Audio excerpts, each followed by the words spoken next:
नमस्कार मित्रों, अमारी KRT गुजराती चैनल में तमारू स्वागत है।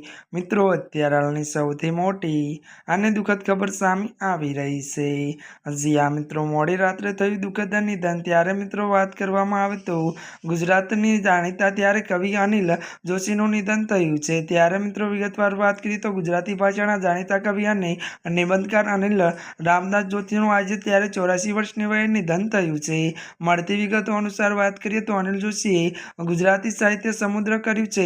तो मळती विगतो अनुसार मित्रों वधु आपने ए पण जणावी दीए के त्यारे मित्रों बात करवामां आवे तो तेमना निबंध त्यारे संग्रह स्टेच्यू माटे त्यारे 1990 मां त्यारे गुजराती माटे साहित्य अकादमी पुरस्कार मळ्यो हतो। अने त्यारे जणावी दीए के अमारी कोई डाळखीमां त्यारे कोई डाळखीमां त्यारे પાંદડા નથી अने पानखरनी बीक ना बतावो कवि अनिल जोशी। जी आ मित्रों, अत्याરની आ मोटी खबर मળી रही છે। त्यारे मित्रों आजना माटे आटલું જ। अमारी चेनल में नवा होय तो अमारी चेनल ने लाइक शेर और सब्सक्राइब करी देजो। धन्यवाद।